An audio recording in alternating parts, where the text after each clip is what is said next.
여러분 안녕하십니까? 박상규입니다. 이 방송은 유튜브 KTV 뉴스에서도 실시간으로 보실 수 있습니다. 고별 방한한 토니 블링컨 미 국무장관이 6일 조태열 외교부 장관과 만나 한국의 정치적인 혼란에도 불구하고 흔들림 없이 굳건한 한미 동맹을 강조했습니다. 최상목 대통령 권한대행은 제주항공 참사 국가 애도 기간의 자율적 연장과 엄정한 특별 점검을 약속했습니다. 북한 김정은의 여동생 김여정이 대동한 남녀 아이가 김여정의 자녀인 것으로 드러나고 있습니다. 북한 사람들은 새해 초에 무엇을 하고 뭘 먹고 어디를 가는지도 자세히 전해드리겠습니다.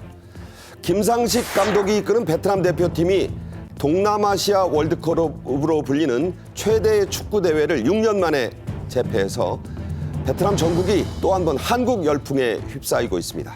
프로야구의 기쁜 소식들과 함께 전해드리겠습니다. 먼저 안찬일 세계 북한연구센터 소장, 임종윤 시사평론가와 함께 말씀 나누겠습니다. 어서 오십시오. 어서 오십시오. 안녕하십니까. 네. 첫 주제입니다. 제주항공 참사의 국가 애도 기간이 지난 4일로 끝났죠. 하지만 최상목 대통령 권한대행은 엄정한 특별 점검과 애도 기간의 자율적인 연장, 그리고 유가족들에 대한 빈틈없는 지원을 계속하겠다고 약속했습니다. 직접 들어보겠습니다. 전국적으로 설치된 105개소의 합동 분향소에 수십만 명의 시민들이 조문해 주셨습니다. 아픔을 함께 해주신 국민 여러분들께 감사드립니다. 사고기와 동일한 기종을 운영하는 6개 항공사의 안전운항 체계에 대한 특별 안전점검을 실시하고 있습니다. 당초 어제까지 점검을 마치려고 했지만 점검 기간은 일주일 연장해 정비 시간, 숙련, 정비 인력 등 항공기 안전과 직결되는 정비 분야를 집중 점검키로 했습니다. 네, 최대행은 참사 피해가 가장 컸던 광주광역시와 전남 지역 그리고 여타 지역을 나누어서 애도 기간의 연장을 하라고 지시했죠? 예, 지금 앞서 최상목 대행 발언 중에도 나왔습니다. 105개소가 현재 합동 분향소가 전국에 걸쳐서 이렇게 운영 중인데 그중에서 이제 광주 전남 지역은 앞으로 운영을 일주일간 더 연장하기로 했고 다른 지자체 같은 경우는 자율적으로 이제 연장을 할지 말지를 결정해서 하라고 했는데 대부분 아마 지금 뭐 국가 애도 기간은 끝났습니다만 지난 4일로 좀 더 연장을 해서 아마 그 애도 기간을 더 가져갈 가능성이 좀 높다고 봐야 될 것 같고요. 뭐 한 일주일 정도는 다들 더 가는 분위기죠? 네네. 그다음에 유가족분들이 또 최대행에게 이제 요청한 게 합동 위령제를 한 번 더 했으면 좋겠다 이렇게 또 요청을 했다고 합니다. 뭐 당연히 최대행 입장에서 봤을 때는 받아들일 부분이고요. 그래서 최대행이 직접 국토교통부에 어떻게 할 건지 방안을 마련해 달라 이렇게 또 지시를 했다고 합니다. 네. 왜냐하면은 먼저 시신을 인도받은 유족들이 개별 장례를 했고 그 뒤에 계속 이 나머지 분들이 했기 때문에 이게 다 한 번 모아서 또 한 번 합동 위령제를 했으면 좋겠다. 최대행은 흔쾌히 준비하라고 지시했다는 얘기입니다.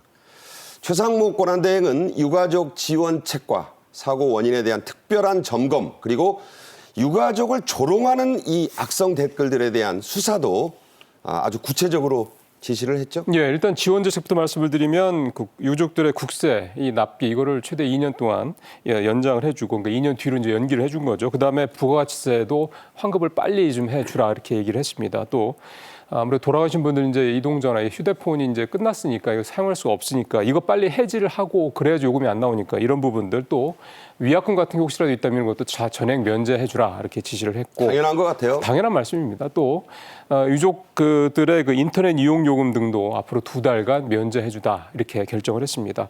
이 사고 원인과 관련해서 지금 사실은 이미 그 사고기와 동일한 737-800 기종, 이 보잉사죠. 이 기종을 운영하는 항공사 6곳 대상으로 특별 안전점검이 실시가 되고 있는데요. 이거를 일주일 더 연장을 해서 좀 더 특별하게 집중 점검을 하라 이렇게 또 지시를 했고요. 그다음에 앞서 앵커도 말씀하셨습니다만 참 이런 게 있습니다. 이 명예훼손이라는 거 조롱 댓글 유가족 대상으로 하는 거 참 어떻게 이런 게 있는지 싶은데 어쨌든 유가족 대상으로 한 이런 문제점들을 빨리 조사를 하고 조사를 하도록 전담팀을 만들어서 조사하라 이렇게 지시까지 할 정도입니다. 한편 미국 백악관은 지난 3일 언론 브리핑을 했어요. 여기서 최상목 대행이 이끄는 현재의 대한민국에 대해서 높이 평가를 했습니다. 한 언론을 보니까 요새 대한민국이 아니라 대행민국이다 이런 말이 나올 정도죠. 자, 어떤 내용이었습니까? 예, 조 커비 백악관 국가안보회의 보좌관이 브리핑인데요. 앞서 이제 블링컨 국무장관이 얘기할 내용과 사실은 이미 연장선상에 있다 봐야 될 것 같습니다. 좀 화면에도 나옵니다만 일단 최상목 대행이 국정안정에 집중하는 모습을 높이 평가한다 이런 얘기가 있었고 또 한국 정부 국회 국민들이 힘을 합쳐서 안정된 미래로 나아가길 바란다 이런 얘기를 했는데 아무래도 이제 헌법 절차에 대해서 현재 한국의 상황들이 순조롭게 잘 진행될 것이다 안정될 것이다 이렇게 얘기를 했고 동맹에 대한 헌신은 철통 같다 특히 미국은 한국과 관련돼서 이 동맹 관련된 부분에서는 진심이다 이런 표현까지 쓸 정도로 그러니까 아이언클레드란 말이 그냥 하는 말이 그렇죠. 아니고 진짜다 이거예요. 예. 굳이 사실 이런 말을 할 정도면 사실 그 앞서 말씀드린 약간 한미 간의 냉기류가 살짝 돌았던 부분을 의식하고 발언한 것은 생각도 좀 되고요. 또 하나가 이제 사실은 이번 사태와 관련해서 이제 북한 쪽의 뭐 도발이라든가 이런 부분에 대한 우려가 좀 있었는데요. 좀 전에 그 미사일을 발사했다는 얘기도 좀 기사로 좀 속보로 뜨기도 했고요. 어쨌든 이런 부분과 관련돼서 양국 간의 한미 방위 태세 이 부분에 대해서는 준비가 늘 돼 있다. 이 부분을 다시 한번 강조를 했습니다. 네. 자, 이제 북한 주제로 넘어가 보겠습니다. 북한의 김정은이 딸 주애와 함께 참석했던 새맞이 공연장에 김정은의 유일한 여동생이죠. 김여정 북한 선전선동부 부부장이 남녀 어린이를 데리고 등장을 한 장면이 포착이 됐어요. 먼저 영상 보겠습니다. 경애하는 김정은 동지께서 와 검투로 이어온 당과 정부.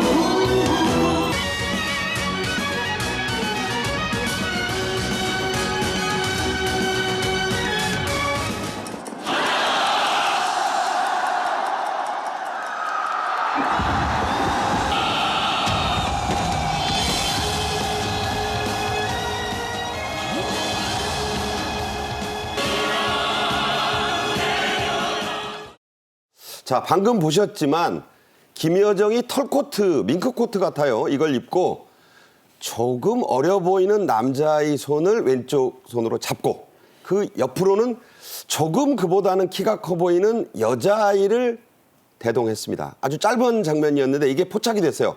자, 이 행사 북한의 최고위급 인사들이 가족을 동반해서 오는 자리 아닙니까? 네, 맞습니다. 김정은 위원장도 딸을 데리고 나왔고 저 1호 행사의 총지휘자는 바로 김여정 선전선동부 부부장입니다. 총감독이네요. 총감독이죠. 근데 거기다가 이제 지적하신 대로 10살짜리, 8살짜리 아들과 딸과 이제 아들을 데리고 나왔는데 그러니까 저 순서로 아이 왼쪽이 이제 왼손이 아들, 네. 그 다음이 딸 이렇게 보여요. 네, 원래 이제 김여정 부부장이 상당히 그 카메라 프렌들리라고 말할까요? 자기 모습이 살짝 비치는 걸 즐기는 여자입니다. 저 뒤에 이제 멀찍이 떨어져 있는 거 찍히라고 그러고. 그렇죠. 네. 여기 커튼 사이로 얼굴 내미는 것도 찍히고. 그러니까 자기 자식들을 데리고 지금 최초로 등장을 하다 보니까 저것도 살짝 한 컷 그 카메라 기자한테 잡도록 지시했고 또 북한의 모든 보도는 편집을 해서 보도했는데 저걸 요구 없이 보도했다. 그것은 제가 볼 때는 틀림없이 김여정의 아들과 딸일 가능성이 높다는 것입니다. 본인이 다 검열하는데 그렇죠. 저렇게 나가게 했다는 거는 봐라 이거예요. 네, 네, 그렇게밖에 볼 수 없습니다. 북한의 이 보도 특성상. 자, 김여정이 임신을 했을지 모른다고 우리 정보 당국이 포착한 시기가 제 기억으로도 2번 있었어요. 그때와 비교해서 보면 이 어린이들 나이가 짐작이 좀 되죠? 네, 그렇습니다. 김정은 위원장은 아마 2009년 등장할 때 결혼을 시켰고 김여정은 아마 2014년경 약 10년 전에 결혼한 걸로 이렇게 우리가 유추해 볼 수 있는데 안게나 이제 지적하신 대로 2015년과 2018년에 임신했던 걸로 우리 국정원이 파악하고 있습니다. 우리가 뭐 영상을 통해 다 기억하지만 2018년 평창 올림픽에 참가하기 위해서 청와대를 방문했을 때 그때 임신 8개월이었어요. 예, 임신 8개월이고 그게 우리 정보기관에 의해서 다 체크가 됐고 그러다 보니까 뭐 지금 나이로 보나 이 모든 걸 유추해 볼 때는 김여정 부부장의 딸과 아들일 가능성이 높다는 것입니다. 네. 배우자는 그러니까 남편은 베일에 가려 있는데 북한 이 탈북자 유명한 전략정보서비스센터라는 단체에서 볼 때 이름까지 나왔어요. 어떻게 보셨습니까? 네, 우인학이라는 이제 김일성조합대학을 졸업하고 지금 뭐 당의 하급 관리로 일하고 있다. 이런 이제 그 전략서비스센터 발표가 있었는데 저희가 여러 소식통을 종합해 보면은 그 사람은 이제 김여정의 관저, 말하자면 김정일의 관저죠. 거기에서 이제 보초를 서던 호위사령부 군관인데. 그 아주 하급 군관이네요. 그러니까 이제 그때는 병사였고. 병사. 그걸 이제 이 여정과 이렇게 사랑에 빠지다 보니까 김일성 조합대학에 보내서 간부로 키운 거죠. 신분 세탁을 해줬다. 신분 세탁해서 신분을 높여줬고 과거 이제 김일성이 자기 딸 김경희에게 그 장성택을 결혼시키듯이 그 장성택도 김여정과 같이 김경희와 같이 김일성조합대학 다니다 결혼하지 않았습니까? 그러니까 상당히 이제 그 우인학이라는 보초병 출신일 가능성이 높다는 얘기고 한때 최룡해의 아들과 결혼했다는 건 사실이 아닌 것 같아요. 네, 최용의 아들이 좀 장애가 있어가지고 그리고 또 북한의 노동당의 원칙은 높은 정치국의원 후보의원들 자녀끼리는 결혼하지 못한다. 이런 하나의 그 원칙이 있습니다. 네, 저 얘기를 들으니까 경호원 출신과 결혼했던 어떤 재벌 딸이 생각이 납니다. 김여정의 자녀는 물론이고 남편도 공식적으로는 철저하게 이 베일에 가려져 있습니다. 자, 그 이유가 뭐죠? 앞서 좀 소장님도 그런 말씀하셨지만 사실은 김여정이 결혼을 언제 했고 또 임신을 언제 했고 언제 출산 이런 거 전혀 공식적으로 확인된 바가 없지 않습니까?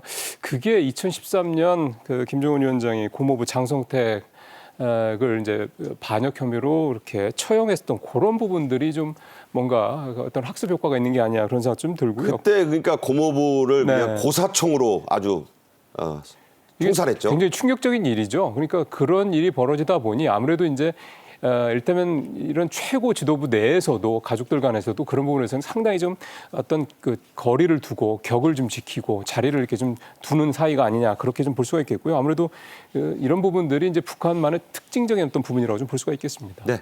최근 김정은의 딸인 이 김주애의 위치가 더 많이 올라갔다는 분석이 잇따라 나오고 있습니다. 이런 시점에 이례적으로 김여정의 자녀로 추정되는 아이들이 사실상 고의적으로 공개가 됐습니다. 자, 어떤 해석을 할 수 있을까요? 네, 아마 깊은 연관성이 있는 것 같습니다. 그러니까 김정은만 후계자가 딸이 되는 게 아니라 또 그 주위에 상당히 로열 패밀리들이 포진하고 있으니까 후계 문제에 대해서는 걱정하지 말라. 그래서 이제 어떻게 보면 지금 북한 권력 내에서 2인자는 김여정 부부장 아닙니까? 말은 선전선동 부부장이라고 하지만 뭐 외교, 대남 모든 걸 총괄하는 게 지금 김여정입니다. 그럼에도 불구하고 얼마 전에 그 김주애를 등장시킬 때 깍듯이 저렇게 네. 모시는 의전을 하고 바로 저 장면이죠. 예, 네. 저 장면에서 정말 자기 조카를 저렇게 의전한다는 건 그만큼 저게 후계자의 지위에 올랐다는 얘기인데 문제는 작년까지 북한이 저 김주애를 가리켜서 존경하는 이 자제분이라더니 그렇죠. 올해 들어와서는 또 사랑하는 자제분이라고 잠깐 호칭을 바꿨습니다. 예. 그러나 뭐 이 호칭이 중요한 게 아니라 김여정의 의전이나 북한 지금 권력 구조에서 김정은의 건강을 놓고 볼 때는 후계자가 되어가는 것은 뭐 의심의 여지가 없다고 봅니다. 네. 자, 이제 북한의 새해맞이에 대해서 좀 얘기해 볼게요. 이게 좀 많이 바뀌었다고 합니다. 북한에는 특권층이 있어요. 그러니까 백두혈통은 물론이고 그 백두혈통을 에워싸고 있는 코어들, 특권층이 있습니다. 그다음에 돈주들도 있고 이런 사람들은 특별시인 평양에 살죠. 그런데 그 사람들의 새해맞이 5.1 경기장에 가서 저런 경축 공연 그거는 딴 나라 사람들 얘기고 북한의 일반 주민들 새해맞이 그 모습이 좀 확 다르다고요? 네, 많이 다릅니다. 아니 게 아니라 이제 그 아까 모란봉 5.1 경기장에 뽑혀온 10만여 명의 군중들, 김정은 위원장과 같이 하는 사람들은 이 설날이 오면은 뭐 그야말로 뭐 모란봉에도 가고 창광 물놀이장에도 가고 이렇게 또 금강산에도 가고 돌아다니지만 일반 주민들은 이 명절을 이게 하루밖에 안 쉽니다. 딱 하루. 네, 신정을 하루 쉬는데 그걸 뭐 설맞이 모입니다. 사실 설은 구정인데 북한은 또 신정을 설이라 그럽니다. 음력설은 없앴죠.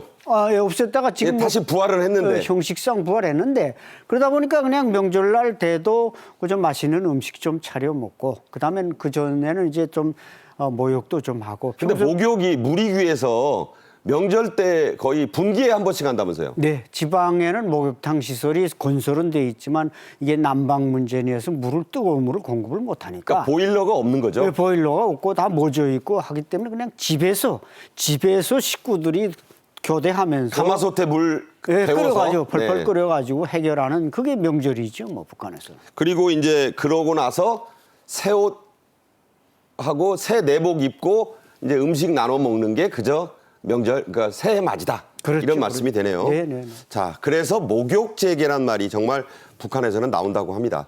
우리는 떡국을 먹어야 한 살을 더 먹는 풍습이 있죠. 북한에서도 이 신정이나 또 음력설에 떡국을 먹습니까? 하고 지방마다 좀 다릅니다. 함경도 지역에서는 이제 떡국으로 해결하는 데가 있고 우리 평안도나 이런 데서는 이제 주로 또 만둣국으로 해결을 합니다. 평양 만둣국. 예, 그러니까 그 왜 그러냐면 이제 떡이라는 것은 북한에서는 떡으로만 먹지 그걸 썰어서 뭐 가마에 넣어서 떡국을 끓여 먹을 만큼 쌀이 부족하거든요. 찹쌀이 없네요. 찹쌀이 없는 거죠.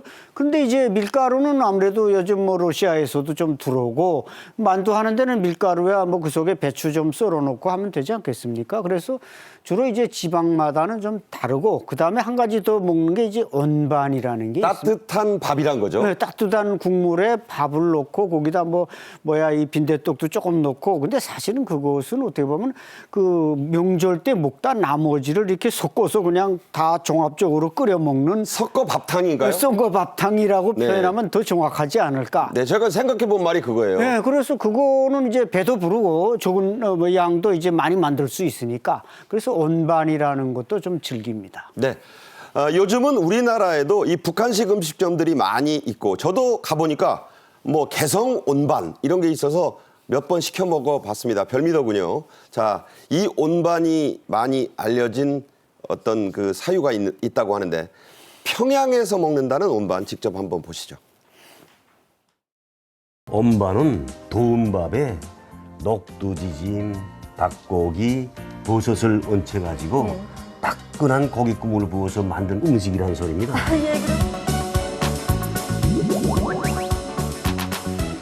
평양 언반이 완성됐습니다. 언반은 이렇게 따끈할 때 먹어야 합니다. 이 고기 국물의 달큰한 맛과 또 이 녹두지짐의 고소한 맛이 한데 어울려서 참 감칠맛이 있습니다. 저게요, 평양에서도 그 유명한 대성백화점 셰프가 설명하고 모델 같은 여성이 먹잖아요. 저건 아주 특권층 온반입니다. 일반인들은 저런 온반을 먹지 못할 것 같다 이런 생각인데 자, 이 영상에 나온 정도의 고명을 얹으면 좀 부잣집 아니겠어요? 그렇죠. 저건 뭐 고급 그야말로 평양 대성백화점의 셰프가 나올 정도라면 최고급이고 실제로 이제 평양에도 뭐 옥류관이나 창광관이나 여러 식당에서 저렇게 온반을 좀 고급스럽게 하긴 합니다. 그러나 그건 평양 시민들의 몫이고 지방의 사람들은 아까 말씀드린 대로 그냥 뭐 양념장이나 뭐 물김치나 이런 거에서 그냥 명절 때 먹다 나머지 가지고 종합적으로 끓여 먹는 이런 식으로 하기 때문에 귀족들이 먹는 것과 보통 노동자 농민들이 먹는 온반은 이게 차이가 많이 납니다. 네. 어디나 그렇겠죠. 부자들의 온반과 일반인들의 온반은 같은 온반이 아니다. 이런 얘기입니다. 남북한은 새 인사에서도 미묘하게 작은 그 어떤 차이점이 있다고 합니다. 자, 어떤 차이입니까? 우리는 주로 이제 새해 복 많이 받으십시오. 복이라는 말이 들어가지 않습니까? 꼭 복이 들어가죠. 네, 들어가고 절도 하고. 근데 북한은 이 절을 한다든지 복 얘기를 하는 건 이제 그 어떤 봉건 유교 사상이다. 이렇게 비판이 됩니다. 봉건 유교의 잔재이군요. 네, 잔재고 그래서 이제 설 명절도 없앴다가 뭐 지금 형식상 복귀를 해놨는데 그러다 보니까 북한에서 뭐 좀 만나면 나이 윗사람이든 아랫사람이든 새해를 축하합니다. 이게 새해 인사가 되는 새해 복 많이 받으세요란 말이 없군요. 거의 안 합니다. 네. 그런 말 안 하기 때문에 이 인사에서도 전통과 우리 전통을 중시하는 우리가 또 북한에서는 다르고 또 북한에서는 아직 좀 그 구닥다리 그거 구닥다리인지 모르겠지만 연하장을 많이 보냅니다. 연하장. 네. 네, 그게 좀 구닥다리일 수도 있는데 근데 거기에 무슨 뭐 복이나 뭐 운을 바랍니다 이따오 소리 했다가 큰일 나고, 큰일 나고, 아. 그냥 새해를 축하합니다.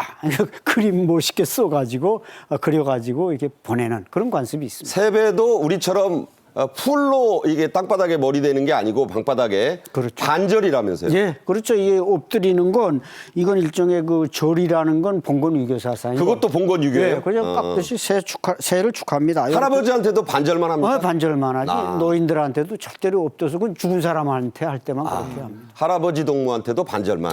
네, 그렇군요. 저도 모르는 게 많습니다. 새해가 되면 북한의 장마당에서는 사진 촬영 경쟁이 치열하게 벌어진다고 합니다. 왜 그럴까요? 장마당에서 경쟁이 매우 치열하다고요. 북한 사람들은 또 명절 관습 중에 하나가 이게 가서 사진을 찍어서 기록을 남기는 겁니다. 그렇게 사진을 뒤다 보면서 이게 즐거워하는 거죠. 이것도 어떻게 보면 우리 뭐 몇십 년 전의 얘기 아니겠습니까? 북한도 지금 핸드폰이 한 700만 대 나와서 핸드폰으로도 찍지만 그래도 인화지에다가 크게 뽑아서 벽에 걸어놓고 보는 걸 좋아한단 말이죠. 네. 그렇기 때문에 사진관의 이제 사진사들이 북한에서 상당히 힘이 셉니다. 그러니까 사진사가 우리나라에서도 그 어디 뭐 창경원 같은 데 가면 저희 어린 시절에 보면 네. 그 대단한 직업이었어요. 네. 카메라 없을 때 얘기입니다. 네네. 그래서 사진사들이 이제 그 뭐 애인들끼리 온다든지 젊은이들 오면 사진을 찍어주는데 거기서 또 뭐 좋은 코트 입고 온 사람들은 또 코트를 빌려가면서 찍고 둘이 찍고 뭐 어깨 동무하고 찍고 이렇게 찍어서 또 그다음에 마주 그 사진을 찍는 걸 명절 중에 먹는 것 못지않게 하나의 그 북한 사람들은 즐거움으로 생각을 합니다. 네. 하지만 젊은이들 북한 젊은이들은 좀 다르다고 하는데 우리 네컷 사진 많이 찍잖아요. 이게 북한 청년들 사이에서도 좀 인기가 됐다고요? 예, 앞서 소장님 말씀하신 대로 북한도 휴대폰 보급량이 700만 대 정도 되니까 작은 건 아니잖아요. 그러니까 셀피 같은 걸 많이 찍긴 하는데 이 명절 때는 이제 그 앞서 말씀하신 그런 문화들이 좀 남아 있어서 이렇게 인생 네컷 같은 이런 데 가서 가족이랑 친구들이랑 같이 이렇게 사진을 찍어서 그거를 지갑이나 뭐 휴대폰 같은 데 이렇게 삽입을 해서 보여주고 또 갖고 다니고 이게 또 유행이라고 합니다. 그러니까 이 우리랑 뭐 거기나 이제 북한이나 이제 젊은 사람들은 다 비슷한 것 같습니다. 자, 인생 네컷을 새해 축하, 우정 이런 문구 앞에서 찍어서 기념을 하는 게 유행이다. 이런 얘기입니다. 자, 새해에 특히 연초에 우리는 더 낸 세금을 연말정산으로 2월 또 자영업자들은 5월에 환급을 받잖아요. 하지만 북한 주민들 오히려 뭘 더 내야 된다고요? 네, 북한은 뭐 1974년에 명목상 그냥 세금이 없다 이제부터 세금 없는 나라라고 찬양하지 않습니까? 근데 이자 지적하신 대로 연말 때 되면 이 객출하는 게 엄청 많습니다. 그러니까 현금 세금을 뜯어가는군요. 현금을 내거나 뭐 물자나 쌀로도 막 받아가지만 예를 들어 저렇게 뭐 김일성 저 동상 앞에 꽃바구니를 드린다. 그러면 1인당 뭐 5천 원씩 내라. 한 집에 5천 원씩 내라. 그러면 이게 5천 원이 그 나라 돈으로 하는 게 아니에요? 그 나라 돈으로 안 합니다. 다 돈을 걷어요? 돈이 뭐 당기관이나 무슨 어디 조직에 돈이 있습니까? 그러니까 각자 인민들의 그 주머니를 털어내는 거죠. 털어내가지고 거기다 꽃바구니 갖다 놓고 뭐 충성의 선물도 갖다 놓고 이렇게 하기 때문에 여기에 대해서 주민들이 불만이 많고 또 군부대에 뭐 보내야 할 게 많습니다. 장갑 보내야지, 반찬 무말랭이 보내야지. 군도 챙겨서 보내야 되군요. 그 군대를 군민 뭐 원어 관계다 그래가지고 군대 저 나라가 군대를 도울 수 없으니까 인민들한테 그걸 객출하니까 이게 뭐 세금의 10배, 100배 무서운 겁니다. 네. 자, 북한에서도 형편에 따라서 새해 선물을 주고 받는다고는 합니다. 또 각 기관에서도 새해가 되면 선물이라는 게 나온다는데 주로 어떤 것들이죠? 네, 과거 뭐 북한 경제가 돌아갈 때는 뭐 식용유라든지 술 한 병, 뭐 돼지고기 이런 선물이 당국에서 줬는데 지금은 뭐 거의 당국이 돌아가지 않고 장마당 경제에 의존하고, 그러나 북한의 직장 책임자들은 당비서나 직장자이나 지배인 이런 사람들은 능력을 다른 데서 발휘할 수가 없습니다. 무슨 생산량을 올린다? 뭐 생산량이 나오는 게 있습니까? 자기 소속된 직장 성원들에게 뭔가 선물 하나라도 챙겨주는데 어디 가서 뭐 사기를 치든 협잡을 하든 저런 돼지고기나 술이나 뭐 밀가루 이걸 어떻게든 받아다가 이렇게 줘야 되고, 뭐 생선 같은 데는 뭐 명태는 북한도 안 잡히니까 뭐 도루묵이라든지 뭐 사탕수수라든지 심지어 이런 당과류 이런 걸 많이 선물하면 그 직장장은 최고의 간부로 평가를 받습니다. 그러니까 저게 말이 선물이지, 그러니까 뇌물을 많이 바쳐야 능력 있는 걸로 평가를 받으니까 그렇죠. 울며 겨자 먹기로라도 어떻게든 짜서 내야 된다. 네, 맞습니다. 선물인지 뇌물인지 구별이 잘 안 간다고 합니다. 북한에서는 오는 1월 29일 이게 우리도 설이죠. 그런데 이 설보다 신정을 더 중요시하죠. 정치적 의미가 깔려 있습니다. 그러니까 이 양력설의 의미가 북한에서는 새해 목표를 향해서 인민들을 다그치는 날 이렇게 이제 표현을 하더라고요. 그렇군요. 이게 이런 정치적 의미가 있기 때문에 양력설을 음력설보다 중요하게 하는 거. 음력설도 앞서 소장님도 말씀하셨습니다만 이게 폐지가 한번 됐었다가 이게 1967년도였거든요. 김일성 당시 주석이 봉건자재의 뿌리를 뽑아내겠다 이러면서 그때 양력설 빼고 나머지 명절들을 다 폐지했습니다. 그때 폐지가 됐다가 20여 년 뒤인 1989년 당시 김정일 위원장이 그 당시에 이제 86년. 예, 그때 이제 유럽 사회주의 국가들의 뭔가 체제 위기감들이 고조가 되니까 이런 어떤 위기 사항을 민족주의를 끌어내서 이제 무마하기 위해서 음력설을 다시 부활을 했다고 합니다. 자, 이렇게 할아버지 아버지를 오가면서 만들었다 사라졌다 했던 그런 음력설.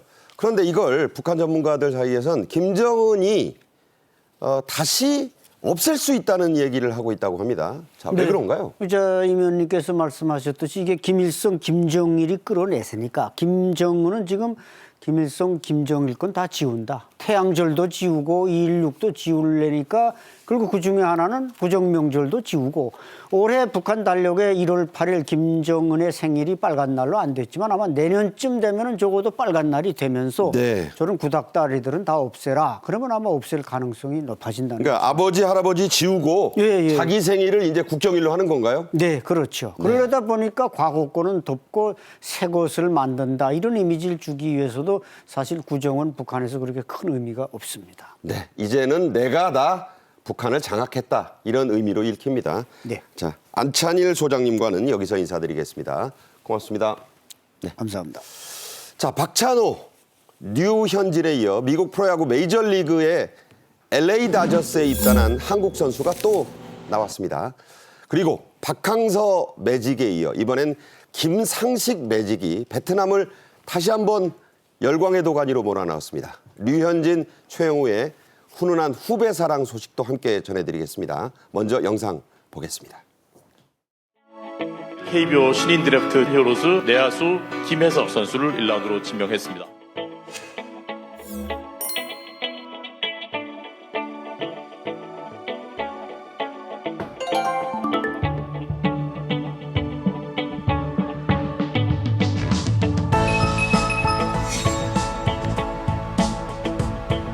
처음부터 자기가 일단 몸 만들어진 상태에서 던졌으면 좋겠고,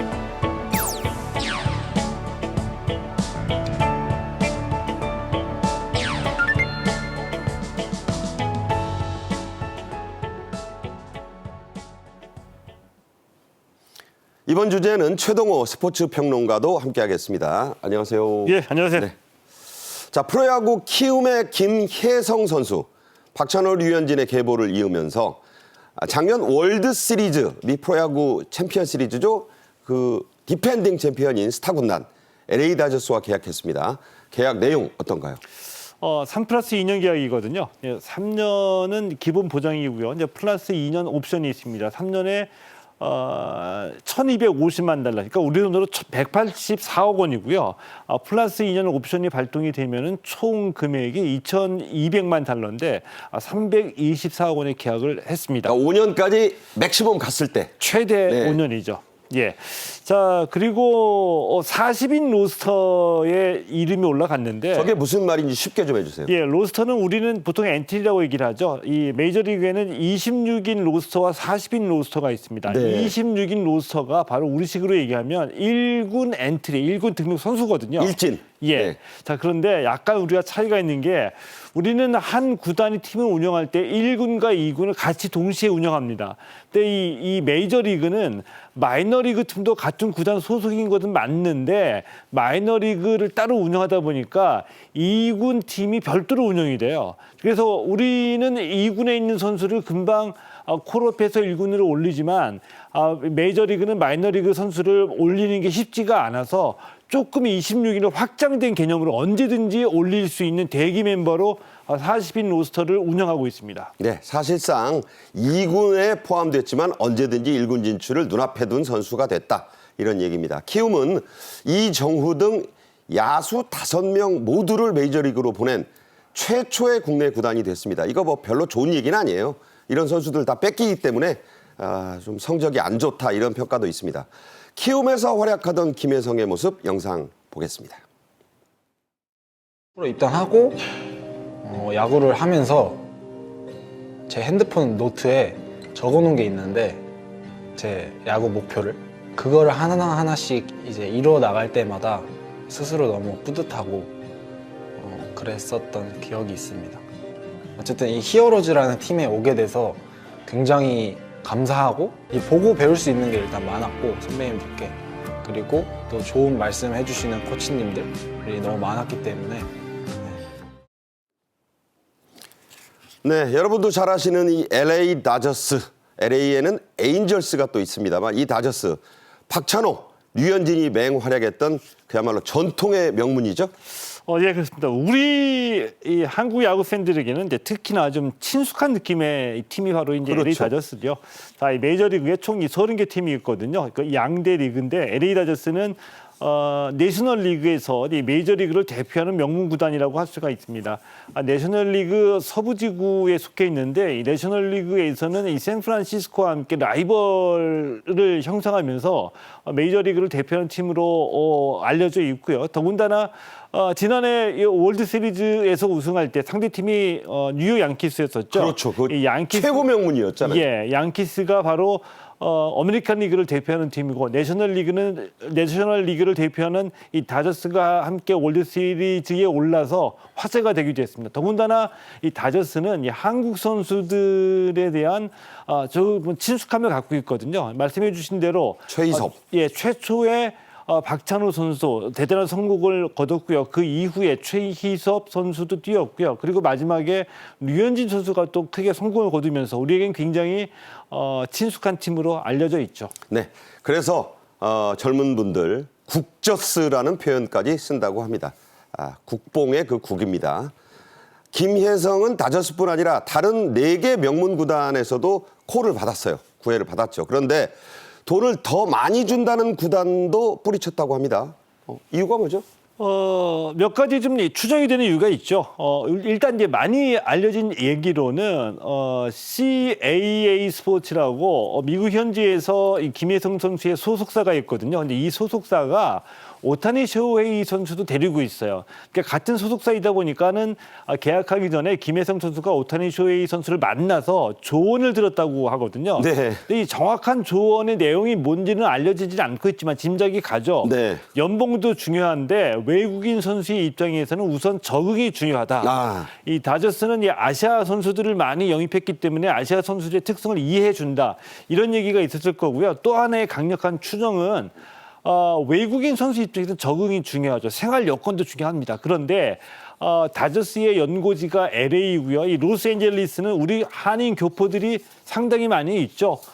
영어를 못해도 생활이 가능한 서울특별시 LA 구다 뭐 이런 얘기가 나올 정도예요. 나성구라는 말이 있잖아요. 나성. 예, 그럴 정도로 이제 친숙하고 생활이 편리하기 때문에 바로 이 점을 고려한 것이 아닌가라고 충분히 추정해 볼 수 있습니다. 네, 자 슈퍼스타 오타니 쇼헤이 실제로 김혜성의 입단을 환영하는 사진, 글을 SNS에 올렸는데 한글이 붙어 있어요. 근데 이걸 이해하고 직접 올렸다고 합니다. 보시죠.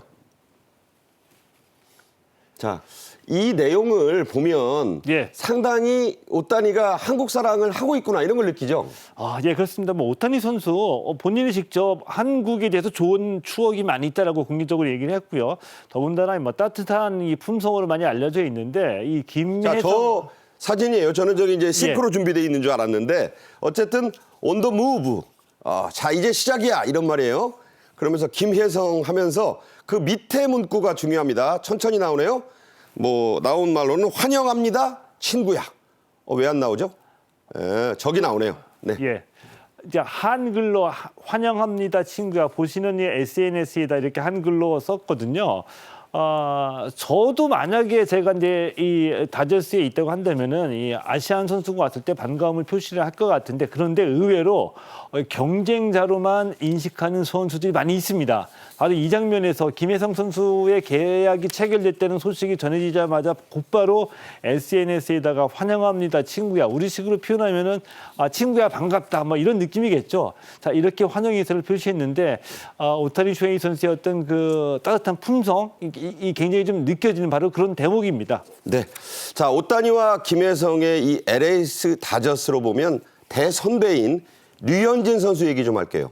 해마다 일본의 오키나와에 훈련 캠프를 차려왔는데 후배들을 그때마다 2-3명 데리고 간다고 합니다. 그런데 경비를 다 대준다고요?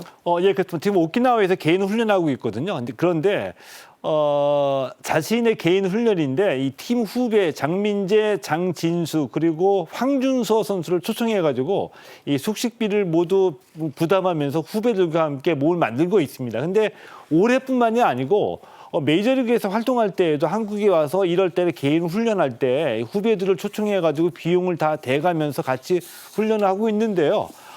훈련의 소기의 목적도 함께하면 달성할 수도 있고 이 후배 선수들 입장에서는 류현진과 함께 훈련하면서 배우는 게 많기 때문에 그럼요. 많은 도움이 되겠죠. 더군다나 이 황준서 선수는 19살이고 지난해 KBO 신인 드래프트에서 전체 1순위로 뽑힌 선수이거든요. 그런데 좋은 투수인데 지금 체격이 좀 말랐어요. 그래서 살을 좀 찌어야 된다는 얘기를 류현진 선수로부터 계속 듣고 있는데 류현진 선수가 직접 사육을 하고 있다고 합니다. 사라면 또 류현진 선수가 찌우는 방법 알 거 아니에요? 잘 이 공 던지는 것뿐만이 아니라 잘 먹는 방법까지 지금 전수해 주면서 음식을 많이 먹이고 있다고 합니다. 네. 참 대단한 선배입니다. 이런 선배 또 하나 있네요. 기아의 최고참 최형우 선수. 이 최 선수도 비슷한 선행을 하고 있다고요? 예, 그렇습니다. 이제 류현진 선수가 선호하는 이 1월 이 개인 훈련 지역은 따뜻한 나라 오키나와고요. 또 다른 이 최용우 선수가 선호하는 지역은 괌입니다. 괌에서 개인 훈련을 하는데 이 개인 훈련을 갈 때 역시 류현진 선수와 마찬가지로 후배 선수들을 초청해서 본인이 비용을 부담하면서 훈련을 계속 같이 하고 있고요. 이 프로야구 선수들의 그 1년 사이클을 잠깐 말씀을 드리면 11월에 시즌이 마감되면 12월, 1월은 팀 훈련을 할 수가 없습니다. 네. 12월은 주로 개인적인 대소사를 치르죠. 결혼을 많이 하는데 네. 그래서 이 프로야구 관계자들은 12월 내내 결혼식장 다니느라고 굉장히 바쁩니다. 그리고 1월에 개인 훈련하고 2월서부터 팀 훈련에 들어가는데 1월 때 개인 훈련할 때 이렇게 여유 있는 선수들, 특히 류현진, 최용우 선수는 후배들을 초청해서 비용 부담하면서 함께 훈련을 하고 있는 거죠. 경비가 수천만 원 나올 것 같아요. 1억 원 넘게 들어가죠. 그렇습니까? 예. 왜냐하면 개인 코치도 대동해서 피지컬 웨이트 할 때 그냥 혼자 사는 게 아니라 이 전문 코치들의 지도를 받으면서 다 하죠. 억대를 내는 예. 그런 후배 사랑이다 이런 얘기군요. 자, 베트남으로 한번 가볼까요? 김상식 매직, 김상식 마법이 몰아치고 있다고 합니다. 워낙 인기가 좋아서 쌀히딩크라고 불렸던 박항서 감독이 우승한 그 대회 미쓰비시컵입니다. 여기서 6년 만에 동남아시아 최강 태국을 연거푸 꺾고 우승을 했네요. 예, 그렇습니다. 베트남과 우리 대한민국의 어떤 친숙함이 계속 좀 이어지고 있는 그런 느낌인데 베트남의 K축구 한류의 열풍이 또다시 일었습니다. 이번에는 박항서 감독에 이어서 김상식 감독입니다. 동남아인들이 열광하는 미쓰비시컵 그러니까 동남아 축구 선수권 대회 이거든요. 네. 2018년 박항서 감독 이후로 6년 만에 때문에 김상식 감독의 베트남이 동남아 축구 정상에 섰습니다. 어제 이 결승 2차전에서 이 태국을 3대2로 이겨서 1, 2차전 합계 5대3으로 승리를 거뒀는데 완벽한 우승이었습니다. 근데 왜냐하면 왜 결승을 2번 하죠? 홈앤드 어웨이로 진행하니까 네. 예, 공평하게 하기 위해서 홈앤드 어웨이다 보니까 2차전까지 가고요. 완벽한 우승이라는 의미는 조별리그 예선 조별리그부터 우승까지 모두 8경기였거든요. 8경기에서 단 한 번도 패하지 않았습니다. 전승 우승. 전승은 아니죠. 무가 있으니까요. 무승부 하나 있고. 그래서 네. 무패 우승으로 6년 만에 우승을 장식을 했고요. 어제 우리 시각으로 밤 10시에 시작된 경기가 밤 12시 경기 자정에 끝났거든요. 네. 경기 끝나자마자 베트남은 역시 우리가 2002년 월드컵에서 4강에 올라갔던 그런 분위기가 베트남의 주요 도시에서 다시 한번 연출이 됐죠. 베트남이 세계에서 2번째로 긴 나라잖아요. 예. 그리고 오토바이의 나라인데 저도 뭐 여러 번 가보면 오토바이 엄청나게 많잖아요. 예. 베트남 오토바이가 한밤중에 다 쏟아져 나온 것 같았다. 예, 그렇습니다. 그러니까 우리가 생각하는 것 이상으로 동남아 지역의 축구 열풍이 굉장히 뜨겁습니다. 그래서 특히나 이 태국이 베트남하고는 동남아 지역에서 축구 라이벌이었는데 이 박항서 감독 이후로 태국에게 계속 승리를 거두지 못했거든요. 때문에 베트남 축구 입장에서 보게 되면은 결승전 파트너가 태국이었었고 라이벌 태국을 꺾고 우승했다는 점에서 베트남인들을 더욱더 열광케 만든 거죠.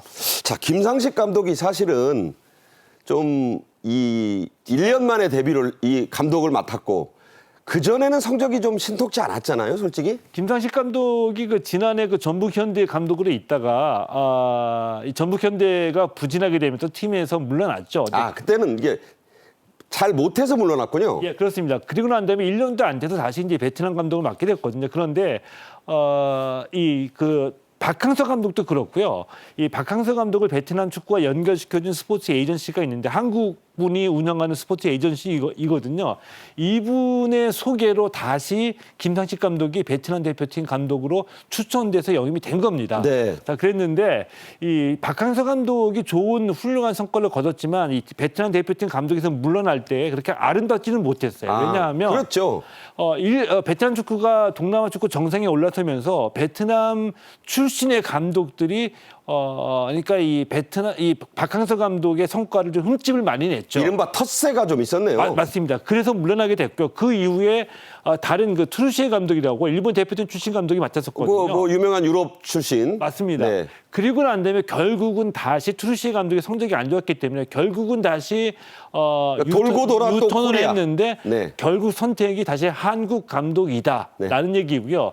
박항서 감독의 일종의 유산이라고 할까요? 박항서 감독의 선전으로 인해서 동남아에 지금 동남아 지역에서는 3개 나라가 인도네시아의 신태영 감독 포함해서요.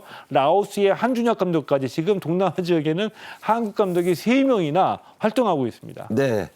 참 돌고 돌아 한국을 또 찾아왔더니 또 우승했다. 베트남이 어딜 가겠습니까?